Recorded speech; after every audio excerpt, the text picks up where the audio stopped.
Hello and welcome back to Justin Talks Villa. Please subscribe to the channel if you are new around here. Get involved in the comment section and drop this video a like. That would be absolutely marvellous. Thank you very much. So I'm recording this the morning after the Europa League game against Young Boys from Bern, and we are now returning back into Premier League action, the bread and butter of Aston Villa's season, and something we obviously take very, very seriously, and Unai Emery always has and always will say is our number one priority. We are in very good form, we know that, and we are now faced with the bottom team in the division, Wolverhampton Wanderers. Now, living where I live, I am surrounded by Wolves fans. So I am absolutely categorical that this has to be a win. And I'd love it to be a big win, but I'm not getting greedy because every year we play Wolves, generally, doesn't matter what form they're in, they always come to Villa and play pretty well. So I'm not taking anything for granted, and I know the manager won't take anything for granted and the players won't, but they are in very, very, very poor form, as we will see in a minute. They are currently bottom. We all know that. They are having a dreadful season. They have lost they've only drew 2 games out of the 12. They've lost 10. They've only scored 7 in those 12 games, and they've conceded 27. So every metric you are looking at with Wolves this season, they are dreadful. We simply cannot take our foot off the gas here. As we can see, our goal difference is +3, 4. My maths are no good. +4 there. So we really could do with getting our goal difference up a bit higher. Now, that's me being greedy. I know what I've just said. So first and foremost, we need to win this game. Secondly, we need to hopefully improve our goal difference. As we can see, their current form, last 10 games, lost at home to Leeds. That was a League Cup game, I believe. 1-1 against Spurs, 1-1 against Brighton. Lost 2-0 away at Sunderland, 3-2 at home to Burnley, 4-3 at home to Chelsea. They lost 3-0 away, 3-0 away, and 2-0 at home. It is dreadful. Their away form, as you might expect, is also absolutely dreadful. 6 games this season, 1 draw, 5 losses, 1 goal scored in those 6 games, and 11 against. As I say, I cannot foresee any metrics where they get anything out of this game other than the derby aspect. That's the only way they get anything out of this game, is that it's just one of those mad derby games that form goes out the window and they just somehow get a result. I mean, the 0.6, it's almost pointless looking at this because the metrics, as I said, are just everywhere and they are shocking. 0.6 goals a game. They've had 1 penalty, no free kick goals. Possession, they're averaging at 47%. Player-wise, Sam Johnson has been their SofaScore best player this season.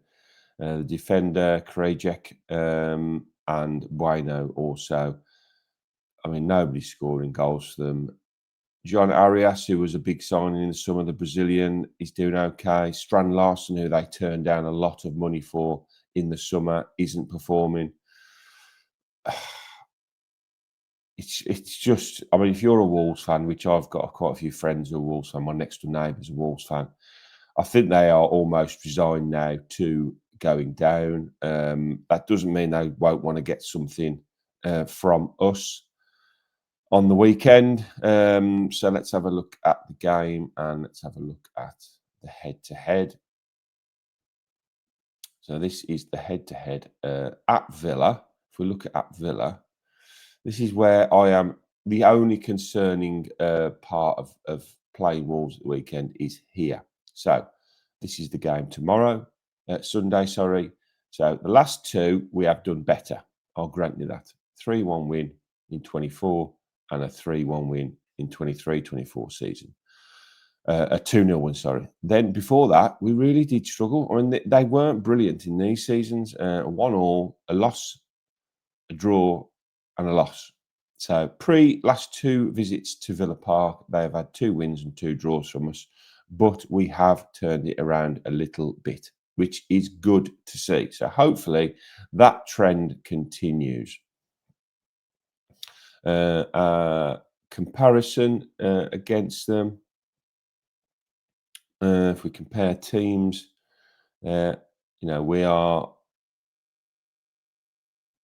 weirdly our sofa score rating, and this is, I think, still a hangover from the first 5 games of the season, still because we were so poor.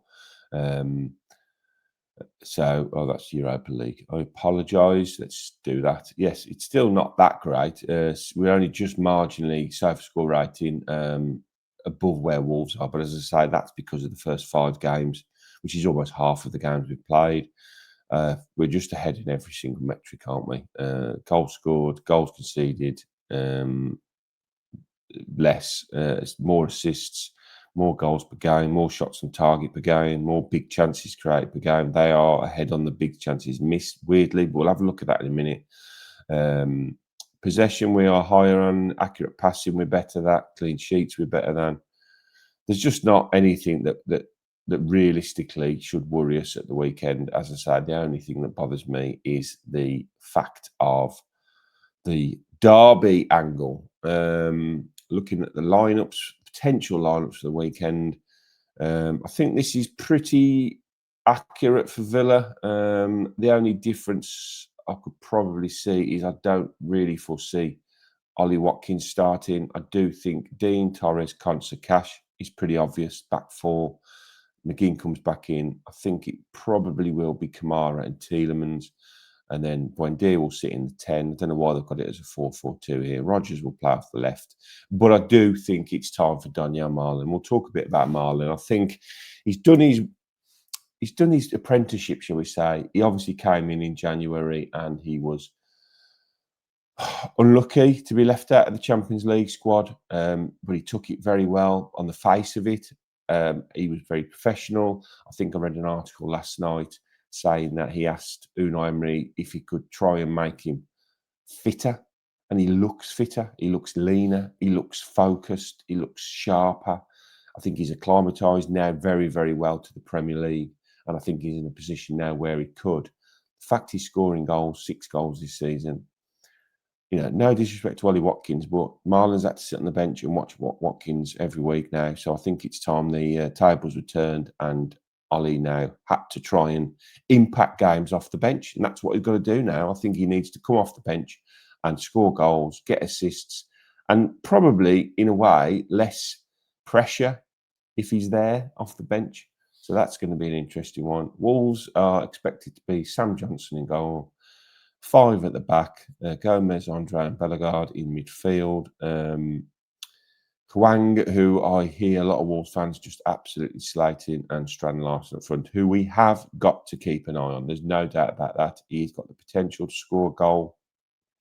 So I think we've got to really, really be very, very careful here. Now, as I did in the last preview for... I think it was the Leeds game, I showed you this table here. So let's have a look at this table here. Right, this is the table that shows where teams should be based on their XGs. Okay, so it is called the Justice League. I think I told you about this in the last episode, in the last league game. So this is the league table, the actual league table. So Arsenal top, obviously Wolves bottom. So if we start looking at XG, so this is how many goals teams are creating. Wolves are still bottom. Their XG is 10.55. Their XG assists is marginally better, 19.9, but their actual XG for assists, no, sorry, goals against that is, isn't it? Yeah, XG. XG, so this is their XG points, right? And this is interesting. So their XG for points is 11 points. Okay, so they should, based on the quality of chances they are creating, have 11 points. They should have 9 more points than they've actually got. Us, based on the justice table, are only 1 position ahead of them in this table. So we should have 9 less points based on the expected points, based on how many chances we are creating and how many assists we are creating. So we are obviously a much better side at finishing chances, and we've seen that this season, that the chances we are creating are, they're not gilt-edged chances. They are from outside the box. They are long-range efforts. They are quality finishes. So that's very interesting statistic for me. I know some people don't like these statistics, but I think they're very interesting. As far as all the other metrics, as I've said, games won, they haven't won one. Drawn, they've drew 2. They've lost every single other game this season. Goals, they're bottom. Goals against, they are bottom 27, and points, they are bottom, obviously. So yeah, I just really like that statistic and that table. So I'm gonna just keep dipping into it every now and again. So there we go. Prediction wise, I've got to be honest, you know, if you take the name out of the equation, we win this game very, very comfortably, and I've got to believe that'll happen at the weekend. I would love to see a 3, 4 or 5 goal win on Sunday, but I would 100% take a 1-0. I think just win the game to start with. And I think Emery sort of alluded to that after the game against Young Boys, that he was a bit disappointed that we had a lot of the game and we didn't put it to bed earlier and left ourselves in a little bit of a vulnerable position, as we saw when they scored that late-ish goal. And then anything can happen in the last few minutes. We don't want to be in that position against Wolves. We want to be clear of them by the time we get to the last 10 or 15 minutes. So there's absolutely no danger of a last minute or a Hail Mary from Wolves from a corner, a set piece, and we'll give a penalty away. We don't want any of those issues. So let's get the game won quickly as possible, and then we can just move on, hopefully, with the rest of the season. Thanks ever so much for watching. Please drop me a like on the video, subscribe to the channel if you've got this far, that would be marvellous, and get involved in the comment section. Thanks very much. I'll speak to you all soon. Up the mighty. Oh, by the way, I'm on the overlap on Monday as well, so I'm looking forward to that. I'll give some feedback on that afterwards. So thanks very much for watching. All the best. Up the villa.